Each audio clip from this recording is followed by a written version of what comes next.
Bienvenidas y bienvenidos a Sabiamente, tu programa de psicología para llenarte de sabiduría en CLIR Radio TV. El título del programa de hoy es Reflejos primitivos para el éxito académico. Sabemos que las dificultades de aprendizaje y el desarrollo exitoso de las habilidades académicas se suele trabajar siempre o generalmente desde un lugar así como muy racional y desde un ámbito así como más neocortical de los procesos internos. Se suelen trabajar como áreas más superficiales del problema y en el programa de hoy descubriremos un nuevo mundo en el que desarrollar el éxito académico desde aspectos profundos del desarrollo de nuestro cerebro. Os presento a Javier Estrada Campayo, que ya le conocéis de otras ocasiones y me habéis pedido muchos de las oyentes y de los oyentes que tenía que traerle. Ya sabemos que es el segundo programa que hace en esta temporada, pero para quien no le conozcan voy a hacer un breve resumen de su currículum. Javier Estrada Campayo es el director y el creador de Raíces, junto conmigo. Es psicólogo, experto en neurodesarrollo infantil, es psicoterapeuta especializado en niños, adolescentes y adultos, experto en atención y estimulación temprana, psicomotricidad y reorganización neurofuncional. Es experto en reflejos primitivos, el tema que nos compete hoy, en terapia de movimientos rítmicos, en MindMove, en MNRI. Y tiene formación especializada en el método Padovan, método Doman, en aprendizaje basado en el movimiento y en Braille. Es docente también y formación en máster, cursos y posgrados, y además escribe artículos de divulgación muy interesantes que podéis encontrar en raicespsicólogos.com. Y ya veréis cómo tiene esa gran capacidad, como os he expresado a veces, de hacer fáciles y sencillas cosas del cerebro como muy complicadas y que a todos nos cuesta mucho comprender porque parece que son como muy cognitivas. Y él nos las acerca de una manera como muy, muy fácil, muy sencilla y que a todos nos va a apetecer llevarla a cabo en nuestro día a día. Bienvenido, Javier. Muchas gracias, encantado de estar aquí. Como para yo. Iniciar el curso. Un buen curso, ya llevamos 2 programas, este es nuestro segundo programa dando fuerza, ¿no?, a todo esto académico. Bueno, ya, de hecho, yo recuerdo, Javi, cuando viniste la última vez, que hablamos en otros programas sobre los reflejos primitivos, pero no nos dio tiempo a ahondar, ¿no?, un poquito más. Y vimos también cómo esos reflejos primitivos, que ahora explicaremos un poco más de ellos, pueden afectar a nivel escolar. ¿Qué es eso de los reflejos primitivos? Porque habrá mucha gente que diga, ¿qué es eso? ¿Qué son los reflejos primitivos? Bueno, primero vamos a decir lo que es un reflejo, aunque creo que todo el mundo ya sabe lo que es un movimiento reflejo. Por ejemplo, si tocamos algo que está muy caliente o algo que pincha, enseguida automáticamente nuestro cuerpo reacciona retirando la mano de forma brusca. O cuando hemos ido al médico y nos dan con el martillito en la rodilla, lo típico, que es estirar la pierna, ahí ese estiramiento de la pierna repentino. Bueno, esos son reflejos. Son respuestas del cuerpo automáticas ante un estímulo. Puede ser un estímulo externo o a veces puede ser un estímulo también interno de nuestra propia biología interna. Bueno, pues eso es un reflejo. Entonces, los reflejos primitivos son aquellas respuestas también o movimientos automáticos que tiene nuestro cuerpo de forma innata, pero que nacemos con ellos y que poquito a poco tenemos que irlos perdiendo con el paso del tiempo. No son como estos que hablábamos antes, que permanecen toda la vida, los tenemos para siempre. Los reflejos primitivos son un tipo de respuestas automáticas que sí debemos perder con el paso del tiempo. Entonces están presentes desde el nacimiento, muchos ya permanecen durante un tiempo durante la gestación, no se ocasionan solo en el momento de nacer, sino que ya están presentes antes. Y, por ejemplo, si vemos un bebé, vamos a ver muchas de estas respuestas. Por ejemplo, cuando le tocamos la palma de la mano, a un bebé automáticamente la cierra la mano y aprieta con fuerza. Se agarra. Eso es, se agarra.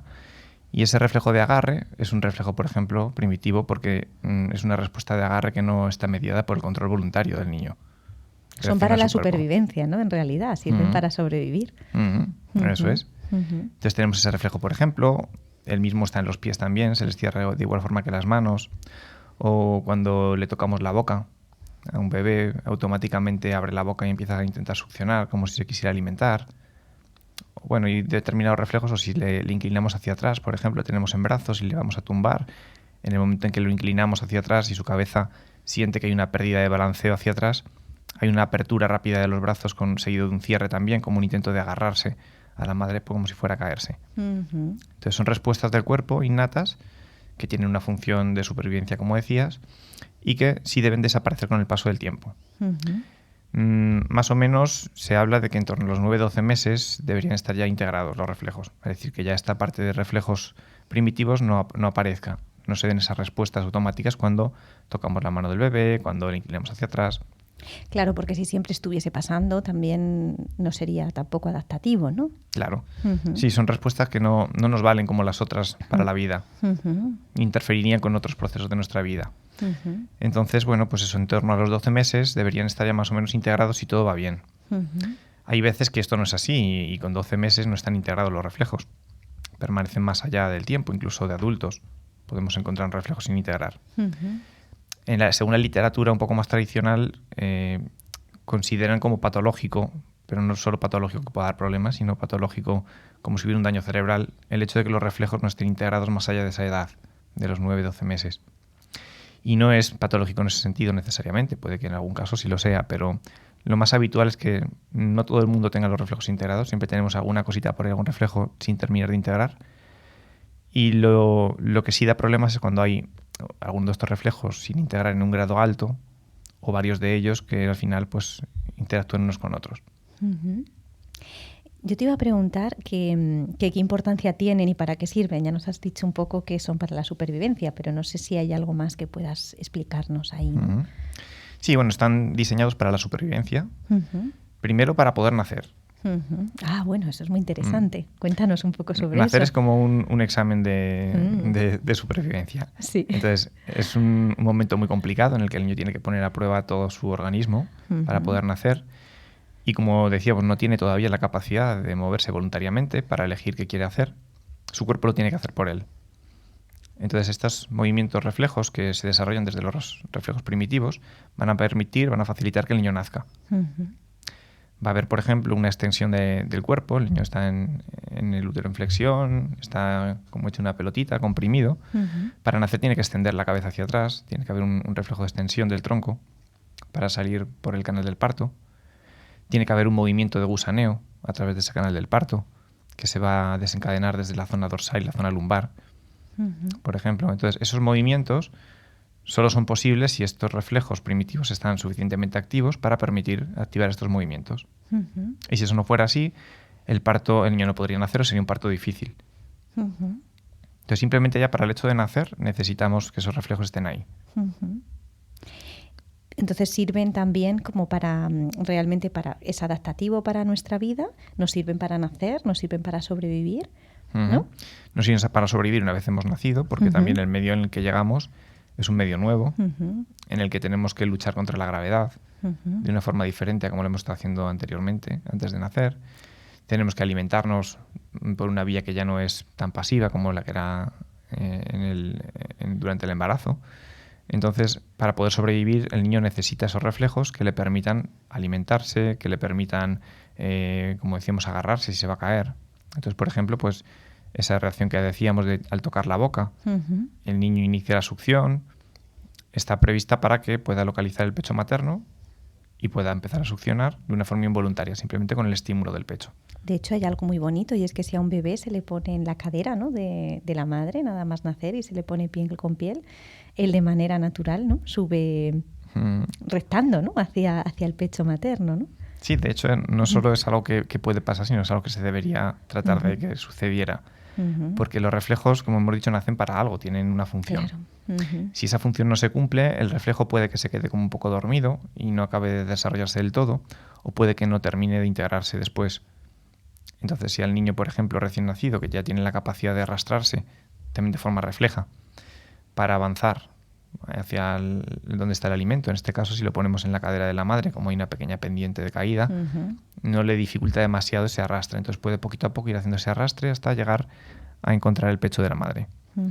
Una vez que ha encontrado el pecho, se activaría otro reflejo que es el de succión. primero el de búsqueda del pecho, con lo cual su cabeza empezará a girar hasta que encuentre el pecho. Y cuando encuentre el pecho se iniciará el reflejo de succión. Entonces son como 3 reflejos encadenados, el de arrastre, el de búsqueda y el de succión, para poder alimentarse. Si un niño recién nacido, que esos reflejos están como muy a flor de piel, los pone en funcionamiento y consigue alimentarse, su sistema establece un sistema de consecución de logro y recompensa que hace que eso quede más patente y más grabado. Entonces eso es mucho conexiones más... neuronales, ¿no? Al final hay caminos neuronales que se están construyendo también. Exacto. Entonces eso simplemente ya en el nacimiento. Luego, bueno, pues igual si el niño se va a caer, tiene el reflejo de agarre que hemos dicho para no caerse, incluso el otro de abrir y cerrar los brazos, que es el reflejo de Moro, y le permitiría así una pérdida de balanceo, pues eso, abrir los brazos, agarrarse a lo que pudiera agarrar en ese momento y sostenerse para no caer al suelo. Lo que me parece interesante de esto, Javi, es que en realidad lo que tenemos que hacer los adultos que estamos a su alrededor es entender que tienen todos estos reflejos y toda esta sabiduría y simplemente dejar que ocurra, ¿no? Porque, muchos profesionales incluso tampoco saben de todo esto y ahora es cuando se empieza a saber que a un bebé hay que dejarle en la cadera para que solo vaya, ¿no? Y vaya haciendo esa integración. Pero si de repente se le facilita, ¿no? Hacer algo que realmente el propio organismo necesita hacerlo, pues bueno, al final eso lo tiene sin integrar.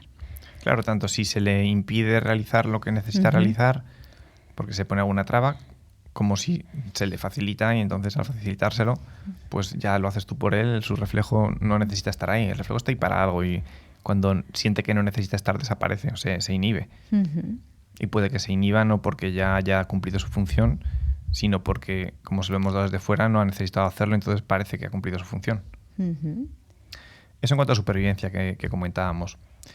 Cuando hablabas también de desarrollo de conexiones neuronales, esa es la otra función de los reflejos primitivos, es ir cableando el cerebro. Entonces el cerebro desde que nacemos tiene un número de neuronas muy alto, el mayor que tendremos en toda nuestra vida. A partir de ahí perdemos neuronas, pero ganamos conexión entre una parte y otra del cerebro, con lo cual aumenta la eficacia de las conexiones neurológicas. Esas conexiones se establecen a partir del movimiento. Entonces, cada pequeño movimiento que va haciendo el niño genera un camino, una ruta neurológica que conecta ese músculo con el cerebro, con todos los caminitos que ha tenido que establecer cada neurona para pasar la información desde el cerebro hasta el cuerpo y del cuerpo al cerebro. Con el movimiento, yo insisto con esta palabra. Con el movimiento. Con el movimiento, porque cuántas veces, ¿no?, ha habido también un desarrollo escolar que ha ido un poco al contrario de todo esto. Ha sido muchísimo más cognitivo, con fichas, ¿no?, y no con movimiento. Cuando en realidad nuestro cerebro, para cablearse adecuadamente y para hacer todas las conexiones que necesita, lo que necesita es moverse, ¿no?, como la parte... Exacto. Psicomotriz, ¿no? Esa parte del movimiento. Un bebé necesita para desarrollarse y un niño necesita el movimiento para aprender. Sería. Sí, el cuerpo es como el programador del cerebro. Si el cerebro fuera un superordenador muy potente, el movimiento sería el programador de ese cerebro y entonces, gracias a esos movimientos, vamos estableciendo ese cableado. Claro, cuando ya un niño es más mayor puede hacer movimientos por sí solo, puede elegir que quiere jugar una cosa determinada, hacer un deporte determinado y entonces trabajar su cuerpo para cablear su cerebro. Pero un bebé no puede hacer eso, como no puede elegir, necesita que los reflejos muevan su cuerpo por él. Entonces, pues todo lo que hace un bebé, todos los movimientos que hace un bebé de inicio son todos reflejos. Y son movimientos que se desencadenan a partir de estímulos que vienen prefijados para que los reflejos primitivos actúen. De esta forma conseguimos pues, que se empiecen a establecer eso como carreteritas que vayan de un lado a otro del cerebro. Al principio son carreteras muy básicas, como si cogemos una carretera de campo que no está ni asfaltada ni nada y tiene un carril. Bueno, pues eso, un tipo de carretera que permite un flujo de información muy pequeñito y una velocidad bajita.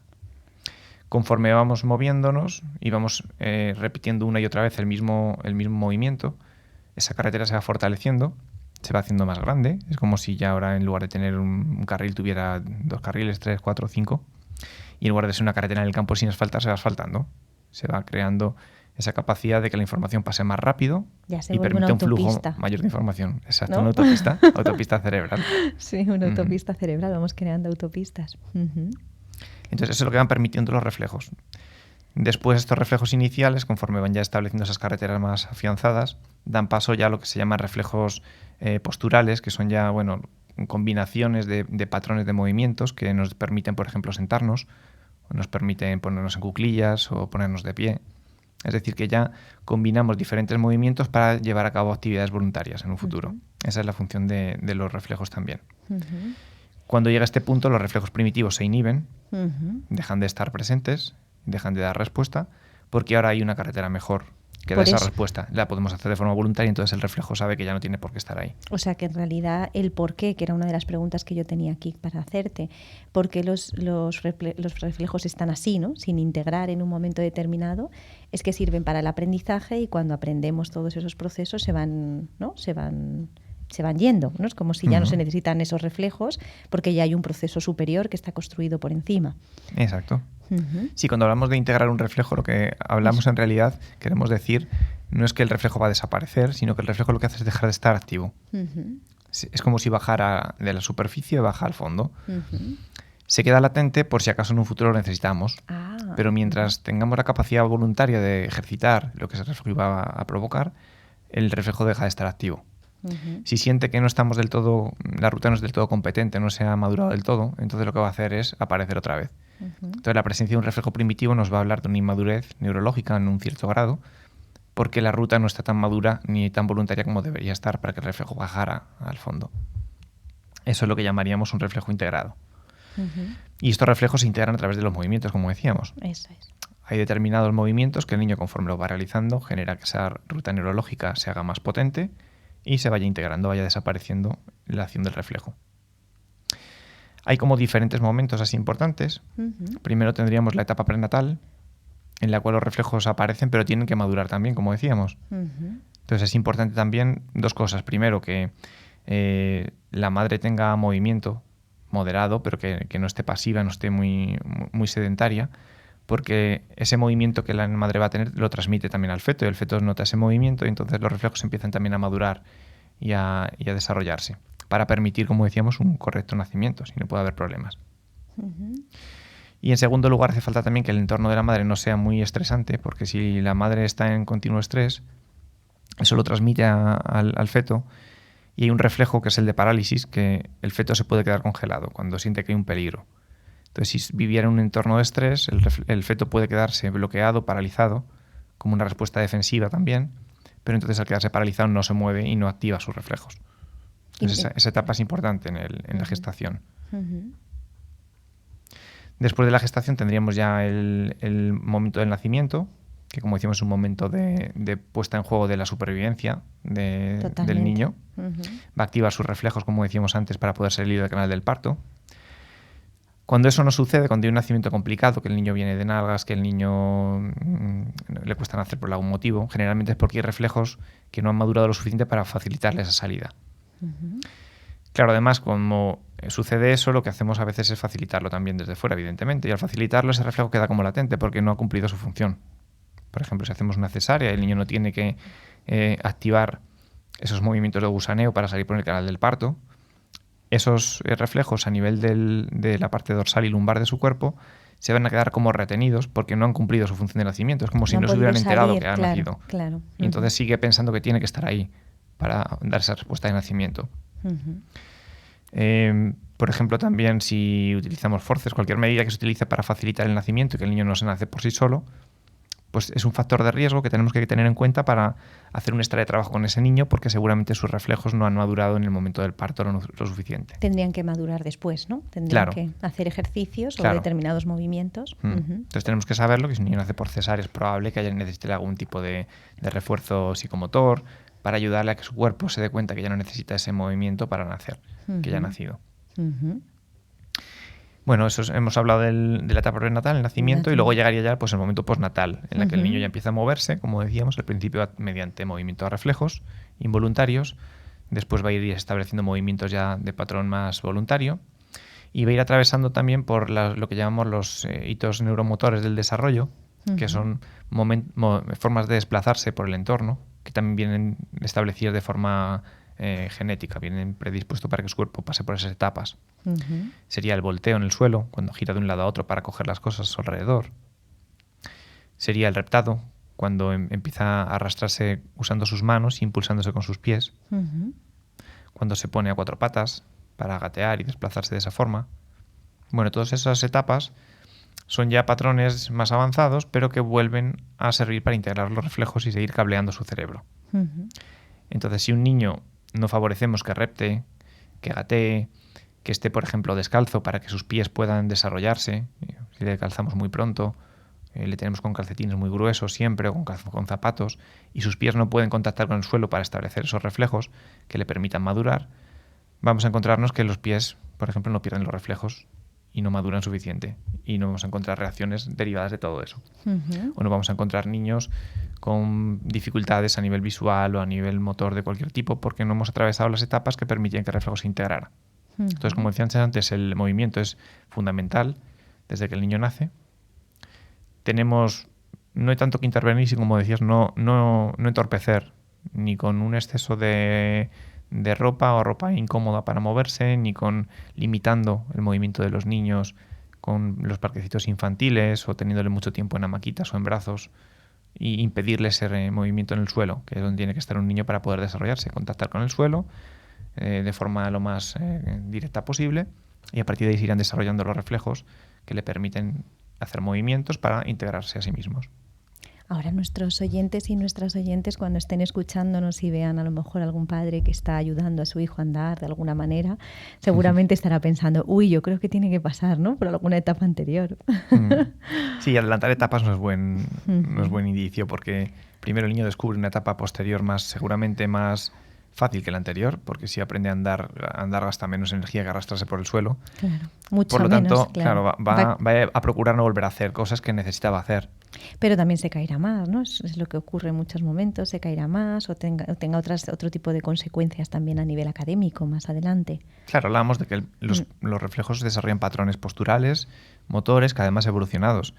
Si yo no permito que el niño llegue al patrón de postural 4 porque haya pasado por el 1, 2, 3 y yo le paso del 1 al 4, pues el 2 y el 3 se han quedado sin construir.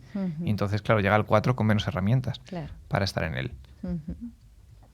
Sí, es como un deportista, ¿no? Cuando tiene que llegar a determinados límites y tiene que pasar por esas etapas anteriores, porque si no va a estar un poco más torpe, ¿no? Un poco más, ¿no? Va a haber una torpeza natural porque no ha pasado o no ha hecho todo el ejercicio que tenía que hacer en el momento que le tocaba. No puede ahorrarse, ¿no?, ninguna etapa ni ningún entrenamiento. Exacto, le ha faltado entrenamiento. ¿No? Claro. Falta entrenamiento, y si falta entrenamiento no puedes dar una buena respuesta. Bueno, hemos hablado de... eso sí. Me preguntabas un poco por la integración. Esto sería un poco cómo se integra los reflejos, y porque a veces hay reflejos que están sin integrar. Pero no es la única causa, porque puede que un reflejo se integre y se vuelva a desintegrar. Esto, sí, es muy interesante. Recordamos que hemos dicho antes que el reflejo integrarse significa que no lo necesito, tengo algo mejor que puede hacer la función que iba a hacer el reflejo, entonces el reflejo deja de estar activo. Se va al fondo, pero si en un momento dado yo necesitara ese reflejo para alguna cosa, volvería a aparecer.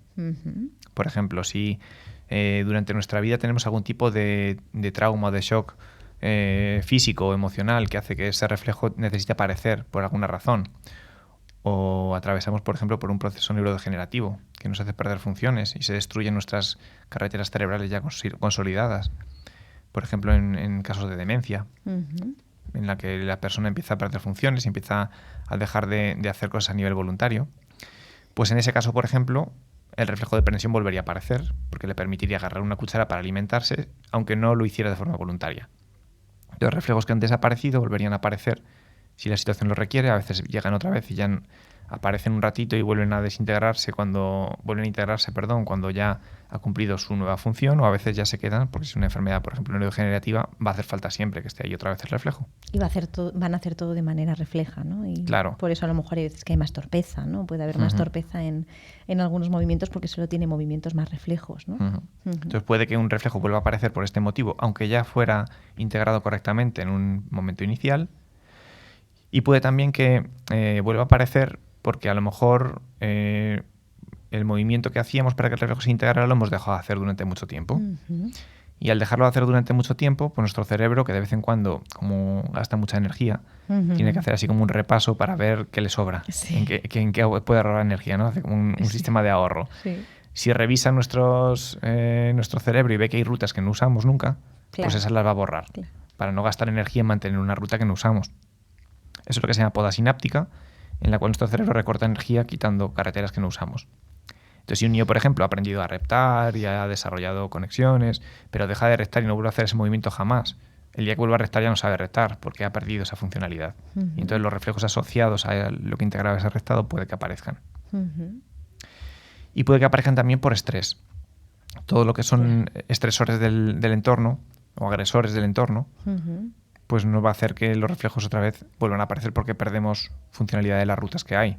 El estrés destruye conexiones neurológicas, o los estresores del ambiente, pues por ejemplo, el tener que adaptarnos a la contaminación, o la falta de sueño, o el estrés de nuestra vida diaria. Del móvil, ¿no? De las pantallas, sí, las radiaciones electromagnéticas, alimentación inadecuada con intolerancias, con intoxicaciones alimenticias, todo eso va destruyendo conexiones y tenemos que regenerarlas. Y si no, pues volverán a aparecer los reflejos otra vez. Sí, que eso estresa de nuevo, ¿no? Y todos esos aprendizajes, esa carretera que ya era autopista se vuelve a convertir en una carretera comarcal. Pierde carriles, el asfalto hay que renovarlo de vez en cuando, porque si no se empieza a agrietar y aparecen otra vez las fallas. Entonces sería un poquito la respuesta a lo que me preguntas de por qué a veces no están integrados, a veces no se integran, a veces se integran, pero reaparecen por alguna razón. Y ahora que sabemos todo esto de los reflejos, ¿qué podemos observar o sospechar en algunos niños o niñas para saber que puedan tener algún reflejo mal integrado? Bueno, no solo niñas y niños, ¿no? También adultos, pero en los niños y en las niñas, ahora que empezamos el cole, ¿no? Y que es un buen momento también para estar pendiente de estas cosas, ¿qué podemos ver, ¿no? O ¿en qué podemos estar pendientes? Bueno, al principio, como decías antes, esa torpeza, ¿no? Cuando vemos un niño que es torpe, que le vemos que no controla bien su cuerpo, que su cuerpo no responde bien a lo que él quiere hacer, que se le dan mal las actividades físicas, esa torpeza nos indica que su cuerpo no ha establecido las conexiones para gobernar su cuerpo, ni para tener los patrones de respuesta voluntarios, ni para desarrollar los patrones de posturales adecuados. Entonces, si vemos un niño torpe, ya podemos saber que algo está pasando ahí. La repercusión que eso pueda tener a nivel académico puede ser más o menos, porque luego a veces compensamos, ¿no? Y a veces, aunque parezca que el reflejo está fatal, o podemos compensarlo de alguna forma. Pero de entrada sabremos que si un niño es muy torpe, algo está pasando ahí y hay un montón de reflejos, seguramente no uno, sino varios sin integrar. Bueno, a mí esto me parece muy interesante porque si empezamos a mirar realmente la torpeza motora o la torpeza en algún aspecto de una manera más profunda que nos indica realmente que puede haber algún reflejo sin integrar, en realidad la torpeza se está convirtiendo en algo bueno que nos indica, ¿no? Es un indicador, un marcador. Un síntoma, eso es, un indicador de algo. Que nos da luz sobre algo que está sucediendo. Algo que puede ser, visto como algo malo, ¿no? De repente se puede convertir en, como el dolor, ¿no? Como una alarma, ¿no? Como un avisador de algo. Pues sí, exacto. A nivel motor, cualquier cosa que veamos un poquito rara ya nos avisa seguramente de que algo pasa. Pues un niño que no corre bien, o que se tropieza y se cae mucho, que arrastra los pies, que los mete mucho al andar, que va muy desgarbado, todo ese tipo de cosas ya nos ponen sobre aviso de que está pasando alguna cosa en su organismo para que la respuesta no sea correcta. Seguramente, como decimos, luego eso tiene implicaciones a nivel académico.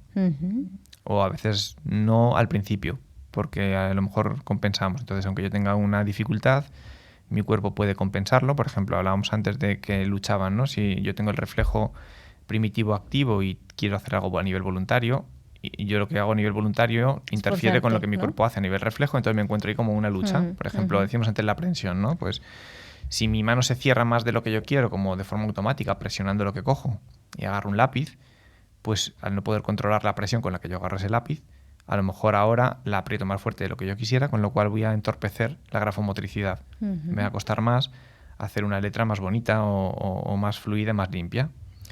Voy a apretar también mucho, porque no controlo la presión con la que yo ejerzo en el lápiz. Entonces, por ejemplo, si está eso y tengo que luchar contra la presión que yo ejerzo en el lápiz, no voy a poder escribir fluidamente ni libremente. En realidad, lo que a veces se hace a nivel como más superficial, como decíamos al principio, es intentar como enseñar al niño a que no apriete tanto, cuando eso sería un error, porque en realidad no estaríamos trabajando lo profundo, ¿no? Y no podría momentáneamente, porque centraría todos sus recursos cognitivos en mandar una orden voluntaria más fuerte que la de refleja, pero eso no se puede hacer todo el rato, porque gastaría mucha energía. Lo lógico es que pase de forma automática sin que gastemos exceso de energía en ello. Entonces, eso es otro de los problemas, que un niño cuando tiene que luchar contra un reflejo puede dar inicialmente una respuesta buena si no es muy exigente, por lo que decías, ¿no? Le enseñamos a apretar un poquito menos y a que haga un poquito mejor la letra. Y si va despacito lo podrá hacer, pero si le dicto más rápido ya no. Entonces a veces él puede compensar su dificultad y parece que ya no hay problema. Con un sobreesfuerzo. Con un sobreesfuerzo. Exacto. Y entonces cuando la situación se vuelva más compleja aparecerá la dificultad, o cuando el niño llega a un desgaste de su sistema aparecerá otra vez la dificultad. Porque al final acabará estresado y aparecerá. Sí, entonces cuando un niño tiene una respuesta de este tipo, su sistema se está desgastando y por eso a lo mejor a veces, aunque un niño tenga reflejos sin integrar, no aparecen dificultades académicas del inicio de la escolarización, porque quizá para un primero de primaria, un segundo de primaria, un tercero, pues le da, porque no requiere demasiado. Claro. Pero conforme el nivel de complejidad va aumentando y ya no puede la demanda exterior es más tanto. fuerte, el estrés es más fuerte, ya empiezan a aparecer y empiezan a eclosionar todas esas fallas que había anteriormente. Entonces, ¿qué nos podemos encontrar, por ejemplo, a nivel escolar? Sí. Bueno, pues niños con malas posturas en la silla, que eso es muy frecuente. Niños que se tumban sobre la mesa al escribir, que se sujetan la cabeza al escribir, que enroscan las piernas en las patas de las sillas o que se sientan sobre los pies estando en una silla. Entonces, eso son reacciones reflejas derivadas de un reflejo que se llama el reflejo tónico simétrico cervical. Y entonces, lo que va a hacer su cuerpo ahí es que el tren superior e inferior, él no lo gobierna. El que se ponga más relajado, más tenso una parte de su cuerpo no la va a controlar. La controla hacia donde ponga su cabeza y cómo sea su visión. Si su visión es cercana y baja la cabeza, lo que va a hacer es que el tren superior de su cuerpo va a perder tono muscular y va a ganarlo el tren inferior. O sea, que va desde el movimiento de la cabeza. Se activa desde la cabeza y desde lo mueve, visual. ¿no? Si se mueve hacia... ¿no? Si yo agacho la cabeza y miro de cerca, mi tren superior pierde tono muscular automáticamente, si tuviera este reflejo activo, y mis piernas ganarían tono muscular, es decir, el niño acabaría tumbándose sobre la mesa y estirando las piernas. Eso es. Si el niño mirara lejos, por ejemplo a la pizarra, va a pasar lo contrario. Cuando ahora levanta la cabeza y mira al cielo lejos, se relaja la parte de arriba, se relaja se relaja las piernas y se activa la parte de arriba. Entonces ahora sus piernas sobran y necesitaría enroscarlas en la silla o sentarse sobre ellas. Entonces esto, que aparentemente simplemente que el niño parece que se está sintiendo mal porque le da la gana, y que se puede corregir, como decías, el decir al niño que se siente bien va a conseguir que el niño se siente bien durante 1 minuto o 2 minutos, haciendo un sobreesfuerzo. Exacto. Porque está luchando contra el reflejo que hace lo contrario. Entonces, durante ese tiempo que está haciendo el sobreesfuerzo, seguramente el niño pierde atención o pierde la capacidad de estar al 100% en lo cognitivo que estábamos dando en clase en ese momento. Y en segundo lugar, no va a servir para corregirlo, porque en cuanto se agote su sistema y deje de mandar el 100% de su control voluntario, aparece la lucha con el reflejo y el reflejo le vuelve a hacer estar otra vez mal sentado o mal tumbado en la mesa. Eso sería una de las cosas que es bastante frecuente encontrar. Y que además luego tiene muchas más implicaciones a nivel visual. Vamos a generar que el niño sea más lento, que su capacidad de mirar lejos y cerca y ver nítido lejos y cerca, es decir, el paso de lejos a cerca a nivel visual, esa acomodación ocular, tarde un poquito más. Entonces también van a ser niños muy lentos, niños que tardan en copiar mucho de la pizarra, que cuando van a borrar el profesor han copiado todos menos él. Esos son niños que tienen activo este reflejo también. A mí siempre me gustaba mucho, Javi, cuando escuchaba esta parte de la importancia que, por ejemplo, tiene el gateo para trabajar la visión cercana y lejana, ¿no? Porque para que a lo mejor podamos ver cómo se puede asociar las dificultades académicas o escolares con algo como puede ser el rectado cuando un niño tiene meses, ¿no? Y es como efectivamente cuando un bebé está gateando, mira primero al suelo y también mira a lo lejos, ¿no? O sea, está trabajando visión cercana y visión lejana, ¿no? Primero mira el suelo para ver dónde está y mira hacia arriba, ¿no? O sea, para ver hacia dónde se dirige. Que al final es lo mismo que dices tú muchas veces de estar mirando al papel o mirando a la pizarra, ¿no? Es lo mismo, es no solo por el entrenamiento visual que tú dices, ¿no? De aprender a enfocar lejos y cerca de forma rápida, que lo va a trabajar mientras gatea, sino que justo al gatear está trabajando este reflejo, el tónico simétrico cervical. Porque cuando él mira hacia abajo, su tren superior va a perder tono muscular. Entonces, cuando el niño mira al suelo, para mirarse las manos o para mirar por dónde va, la respuesta natural sería que él se cayera, se le vencieran los brazos y se cayera de cabeza contra el suelo. Él tiene que luchar contra eso. Entonces, conforme va gateando, va inhibiendo el reflejo porque inhibe la respuesta de flexión de los brazos, de pérdida de tono, para evitar caerse y darse contra el suelo. Sí, se fortalecen los brazos, claro. Claro, va fortaleciendo los brazos, genera la conexión neurológica que le permite que eso no suceda, que sus brazos no se venzan de forma refleja. Y entonces al ir gateando justo va integrando este reflejo, el tónico simétrico cervical. De tal forma que cuando mire lejos y cerca ya no hay movimiento de brazos, ni pérdida de tono muscular, ni ganancia de tono muscular. Y al cabo de un tiempo pues quedará integrado y en el futuro no dará estos problemas. Y una cosa, Javi, cuando de repente a una mamá o a un papá, alguna familia que llega a tu consulta, ¿no? A tu despacho y te dice, oye, que mi hijo tiene problemas, ¿no? Académicos, y de repente tú ves que a lo mejor tiene este reflejo sin integrar y tú le dices que tiene que gatear, ¿no? O te tienes que poner a gatear. ¿Qué experiencias tienes también ahí, ¿no? Porque es interesante, o a profesores, ¿no? Que le puedes expresar, oye, que en realidad lo que hay que hacer, ¿no? No es decirle todo el rato, ¿no? Que se siente bien, sino que en realidad es que tiene que gatear, ¿no? Que parece algo como súper diferente. No sé si nos puedes contar algo que me parece curioso. ¿Cómo pueden reaccionar, no? Sí, a veces cuesta un poco entender qué relación puede tener todo esto. Si no entiendes bien cómo se ha ido gestando todo esto, no entiendes a veces que la solución a veces sea tan aparentemente o sencilla o desconectada de lo que parece que hay que hacer. Porque decir, bueno, para que un niño copie más rápido de la pizarra, que tenga que hacer ejercicios parecidos al gateo, pues ¿qué tendrá que ver? O para que un niño tenga una postura correcta, pues tendrá que hacer otra cosa. No parece que a veces que lo académico se pueda resolver desde lo físico, porque parece que está muy desconectado lo que estamos haciendo de dónde va el final del problema. Entonces yo lo que me gusta hacer es, antes de que el padre o la madre me cuenten mucha información sobre el niño, prefiero yo dársela, para que vean que se puede extraer esa información desde el movimiento. Entonces yo le pido que hagan determinados movimientos a los niños para ver cómo están los reflejos, ¿no? Para ver las respuestas que tiene su cuerpo. Ofrezco una serie de estímulos y le pido que haga una serie de movimientos. Yo observo qué respuesta da su cuerpo ante esos estímulos y en base a eso yo ya puedo intuir qué va a pasar a nivel escolar. Entonces, si ya no solo le cuento a un padre lo que estamos viendo a nivel motor, sino que le cuento lo que seguramente pasa a nivel escolar y concuerda, pues entonces es más fácil que luego el padre entienda que eso sirve de algo. Sí, que si tú le dices, a veces pone los pies de tal manera o suele pasarle esto, lo otro, y dicen, sí, total, ¿no? Claro. Entonces el poder también hacer ese tipo de evaluaciones que hago yo para eso, cuanta menos información mejor, para que yo la pueda dar y vean la relación que existe real y que se puede adivinar, entre comillas, porque es el mismo lenguaje, el leer el cuerpo, de leer lo que va a pasar en un entorno escolar. Entonces es simplemente hacer el mismo camino pero de vuelta. Pues ahora trabajamos esta parte del cuerpo para que entonces pase esto en lo escolar. Ese es un poquito la ayuda, ¿no? La ayuda. Pero sí, a veces cuesta un poco ir profesores o padres más receptivos porque lo entienden más. Y otra vez que cuesta porque es verdad que son como lenguajes tan diferentes, no nos las han enseñado, entonces a veces cuesta un poco entender la relación. Pero bueno, conforme empiezan a trabajar y ven los resultados, ya a lo mejor las reticencias iniciales desaparecen. Claro. Y seguíamos un poco ahí en qué podemos observar. No sé si hay algo más que podemos observar en los niños y las niñas. Hemos hablado a nivel escolar de malas posturas. Podemos hablar también los niños que muerden todo, que muerden el lápiz, que chupan el lápiz, la manga de la camisa. Ahora mucha gente está diciendo, yo lo hacía, yo lo hago.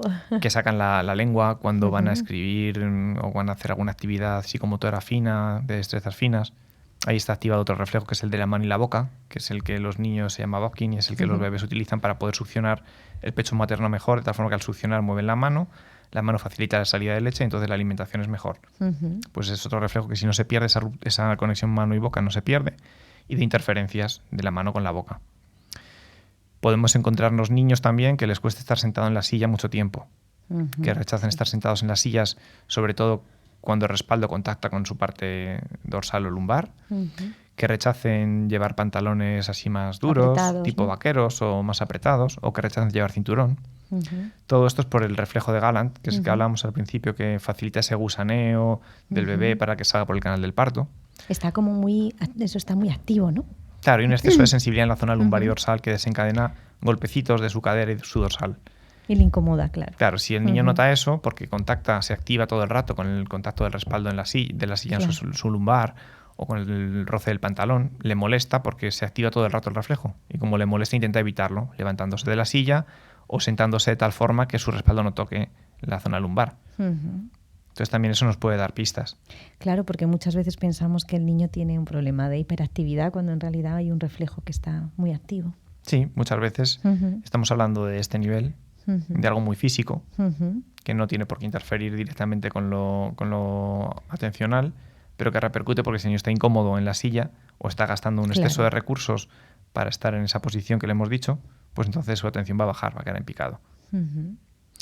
Niños, por ejemplo, que se quedan en blanco en los exámenes, es el reflejo que hablábamos antes de que tiene un feto que se puede quedar congelado y no moverse. Igual, pues si hay un estímulo exterior que percibimos muy amenazante, que nos genera mucho estrés, en este caso pues el resultado de un examen, el suspender o lo que puedan pensar de él, o si le pueden regañar o lo que le puedan decir, todo eso puede hacer que el niño active este reflejo de parálisis, se bloquee y entonces todo lo que tuviera en su capacidad, en su mente consciente, desaparece durante un ratito, se queda en blanco.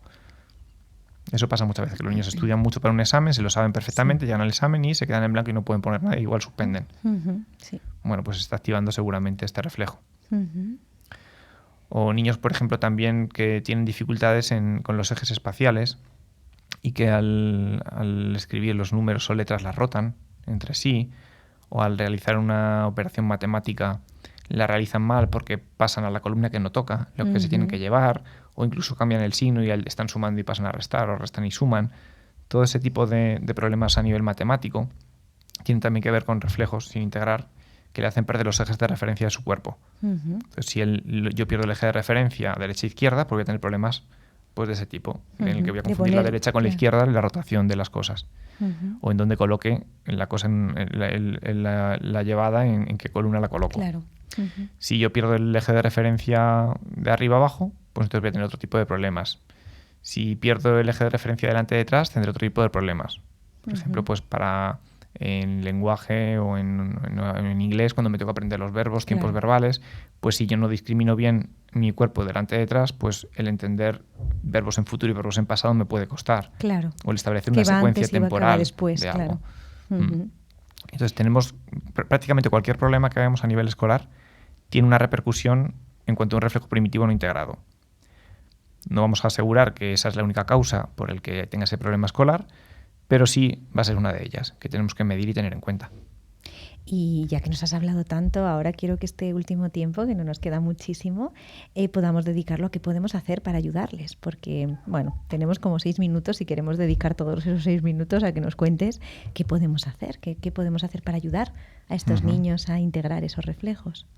Bueno, sobre todo tenemos que hacer prevención, como decíamos. Sabiendo todo esto, favorecer el movimiento de los niños desde que son muy pequeñitos, desde que son bebés, para que desarrollen todos los patrones, lo que vienen prefijados para desarrollar. Sí, ibas a decir. De hecho, claro que tú trabajas mucho en escuelas infantiles, en la etapa justo de 0 a 3, para que ocurra esto, ¿no? Al final ahí se está previniendo, ¿no? Muchas patologías incluso que pueden ocurrir más adelante. Sí, nuestra labor cuando vamos a las escuelas infantiles es más preventiva que interventiva. Generalmente pues hay siempre algunos niños con dificultades que hay que trabajar específicamente, que ya tienen estos reflejos demasiado activos y hay que trabajar con ellos. Pero la mayor parte de trabajo que hacemos es preventivo. Es asegurarnos que se dan las condiciones necesarias para que el niño integre sus propios reflejos con los movimientos naturales que viene preparados para desarrollar y que no ponemos trabas a todo eso. Entonces la prevención es lo fundamental. Y después, pues tener ese ojo un poco clínico, incluso como padres y profesores, para cuando veamos alguna cosa de estas no tendamos a catalogarlo ni a juzgarlo desde, pues es que el niño es muy vago, es que lo hace así porque quiere, es que no se esfuerza, sino entender que está pasando algo que tenemos que explorar. Y aunque no sepamos nosotros explorarlo como padres o como docentes, sí podemos llevarlo a algún sitio para que trabajen con todo eso. Sí, que tengan una mirada más abierta, ¿no? O profunda de esto. Entonces, intuir que pueden pasar cosas que se nos escapan, saber que hay formas de resolverlo y ahí habría que trabajar, si hay un problema ya más instaurado, con las terapias de integración de reflejos primitivos. Entonces, hay diferentes corrientes, cada uno integra los reflejos de una forma. Hay unas que utilizan movimientos rítmicos para integrar los reflejos, otras utilizan la repetición de determinados movimientos que realizaban los bebés, entonces son movimientos parecidos a los que hubieran integrado el reflejo en su momento, realizarlos en el momento presente, o luchar un poco contra la fuerza que provocamos sobre una parte de su cuerpo. Por ejemplo, empujamos su cabeza hacia un lado y él tiene que luchar para que su cabeza no se mueva hacia lo que empujamos y mantener ahí como un pulso. Entonces son diferentes formas de integrar los reflejos. Nosotros en Raíces trabajamos con un compendio de todo eso. Tenemos un método propio en la que usamos diferentes formatos de integración de reflejos. Tenemos esa forma de integrar más nuestra, en la cual los pasos que se llevarían si hay que hacer un tipo de trabajo sobre este tipo de dificultades es primero evaluar, como decíamos, de forma corporal qué está pasando ahí, dar una serie de estímulos o pedir que el niño haga una serie de movimientos para medir qué está pasando. Y una vez que detectamos cuáles son los reflejos activos sobre los que hay que trabajar o qué tipo de inmadurez neurológica hay en su organismo, trabajar con una serie de ejercicios correctores. Uh-huh. Estos ejercicios correctores serían una batería de ejercicios que se diseñan en la consulta, se les explica a los padres, se les entrena para que lo sepan realizar y se les pauta para realizar en casa. Porque estamos construyendo carreteras cerebrales. Hay que hacer esa práctica, no vale con hacerlo una vez a la semana o 2 veces a la semana en la consulta. Necesitan hacerlo a diario. 10 minutitos al día, pues se suelen pautar eso, unos 10 minutitos de trabajo diario, en la cual los padres realizan la batería de ejercicios que les hemos propuesto y vamos revisando cada cierto tiempo, pues cada mes o cada 3 semanas o cada 2 meses, dependiendo un poco del ejercicio y de la dificultad, para en el caso de que haya que cambiar ejercicios o actualizarlos. Entonces sería un poquito la forma de poder ayudar a los niños. O bien con un trabajo de intervención ya desde los reflejos primitivos, con terapias de integración cuando está instaurado el problema, o prevenir, en su caso, que lo ideal es prevenir. Claro, sí, ver un poco, cómo de alguna manera, todos los niños tienen que pasar por una serie de desarrollo y que tenemos que saber un poco más sobre ellos, ¿no? Tenemos que estar despiertos a esa sabiduría que tiene un niño, ¿no? Y que si un niño nos está contando algo, poderlo ver de una manera más profunda y mucho más allá. Y luego, para profesionales tenemos cursos de formación para que aprendan a manejar estas técnicas, para que aprendan a evaluar qué pasa en los cuerpos de los niños y cómo medir eso para saber qué puede pasar a nivel académico, escolar o a nivel comportamental, que también hay, no hemos hablado, pero hay muchas dificultades comportamentales de los niños que derivan también de reflejos sin integrar. Y emocionales también. Sí. Niños con dificultades para regular sus propias emociones, o niños con miedos muy intensos. También a veces están los reflejos que tenemos que trabajar. Entonces, tenemos ahí cursos para profesionales. Para padres me han demandado también algunas y más, no tan terapéutico, que tengo por ahí en mente. Mucha gente de Raíces ya te ha dicho que tienes que, ¿verdad?, hacer que eso algo lo tengo así. ahí en agenda, para que me lo han pedido, no se me ha olvidado. Un cursito también para padres para aprenderlo a manejar a otro nivel más casero. Claro, porque muchas mamás y muchos papás dicen, si hubiésemos sabido esto, ¿no? Es como enséñanos un poco todo esto. Bueno, llega nuestro momento del final. Javi, se nos ha hecho muy corto. Sí, qué rápido. Sí, yo solo quería, un poco recordar a quienes nos están escuchando que no olviden visitar el área de servicios de nuestra web, de raicespsicólogos.com, que está relacionada con las dificultades del aprendizaje, el neurodesarrollo, que ahí está muy bien explicado. Y también, además, la sección de Raíces en tu escuela infantil, que es todo ese acompañamiento, ¿no?, que damos específico a la etapa de 0-3 para que ocurra un desarrollo óptimo, ¿no?, de esas etapas tan importantes del desarrollo, que ahí es ese complemento un poco que has dicho. Y nada, no sé si hay algo más que quisieras decir antes de cerrar un poco el programa de hoy. No, como has dicho al principio, quedarnos con la idea de que los reflejos es algo presente en nuestra vida, que de una forma u otra todos tenemos reflejos sin integrar, que compensamos de una forma o de otra. Sí, yo también me reconozco. Todo el mundo. Y como decías, como adultos tenemos muchos y podemos también encontrarnos cositas por ahí y decir, aquí esto me está fallando. Cuando me pinto la raya del ojo, abro la boca. Me pinto la raya del ojo, abro la boca mucho, eso es que tengo un reflejo activo. Sí. Cuando voy conduciendo y miro para un lado y se me va el coche para el otro, es un reflejo activo. O cuando estoy en la mesa me llaman y me giro y barro con la mano y tiro todas las copas, eso también es un reflejo activo. Sí, ese camarero que de repente lo dice, ¡guau!, tiene... Así que también una mirada que podamos mirarnos amplia, de forma ¿no?, más amorosa, más cariñosa, porque todo lo que nos pasa, pues eso no es torpeza en sí, sino es falta de entrenamiento y falta de integración de reflejos que nos permiten gobernar más o menos nuestro cuerpo. Y si tuviéramos todos los reflejos perfectamente integrados, no seríamos nadie torpe. Ya. Sería más aburrido, pero... Sí. Pues muchísimas gracias por esta explicación, además tan didáctica, ¿no?, cuando es algo muy complejo, pero lo has hecho muy didáctico. Bueno, yo tengo que presentar ya el siguiente programa, porque en nuestro siguiente programa tenemos la suerte de contar con la presencia de José Antonio Luengo, que es el decano del Colegio Oficial de Psicólogos de Madrid, y nos acompañará en un tema muy importante de abordar y que creo que cada vez tenemos que dar más visibilidad: el suicidio. Como él expresa en sus palabras, el suicidio es otra pandemia muy, muy silenciosa. Así que creo que va a ser muy interesante. Y nada, ya sabéis que además hoy estamos aquí los dos directores, que queremos seguir acompañándoos y a vuestro lado en las redes sociales, en Facebook y en Instagram y en raicespsicólogos.com, con Y siempre, Raíces. Y bueno, darte las gracias por el programa de hoy y por estos programas tan bonitos que nos enriqueces con toda tu sabiduría de neurodesarrollo, Javi, de nuevo. A ti por la dirección del programa y nada, encantado de estar aquí. Y muchísimas gracias a Javier Sandoval, que está ahí detrás, escuchando todo esto que tiene que ser intenso, pensaba yo, ¿no? Muchísimas gracias a ese equipo técnico y nada, que nos vemos el próximo lunes a las 6 de la tarde en Sabiamente, tu programa de psicología para llenarte de sabiduría.